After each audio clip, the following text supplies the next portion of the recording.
नमस्कार बच्चों, आज की हिंदी कक्षा में आपका स्वागत है।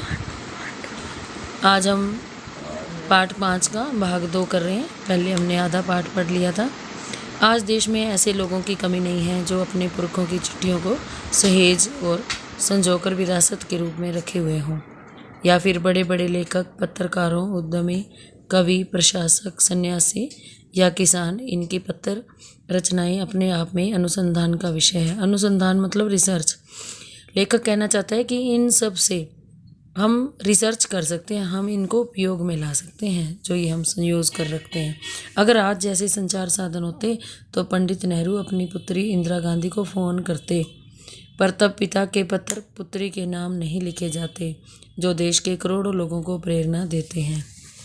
पत्रों को तो आप सहेज कर रख लेते हैं, पर SMS संदेशों को आप जल्दी ही भूल जाते हैं।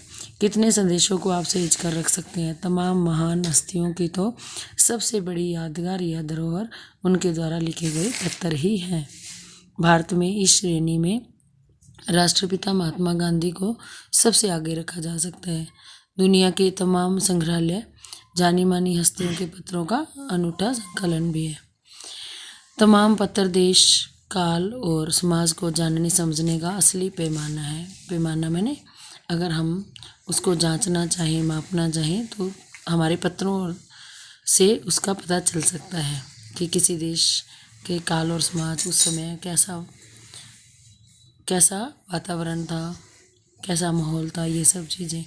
भारत में आज़ादी के पहले महासंग्राम के दिनों, आज़ादी से पहले 1857 में जो स्वतंत्रता संग्राम हुआ था, लेखक ने उसका वर्णन किया है। महासंग्राम के दिनों में जो कुछ अंग्रेज अफसरों ने अपने परिवारजनों को पत्र में लिखे, वे आगे चलकर बहुत ही महत्व की पुस्तक तक बन गए। इन पत्रों ने साबित किया कि यह संग्राम कितनी ज़मीनी मजबूती लिए हुए था। मजबूती लिया मतलब कितना सशक्त था। जबकि 1857 का स्वतंत्रता संग्राम असफल रहा, परंतु फिर भी एक आधार तैयार हो गया था आज़ादी के लिए।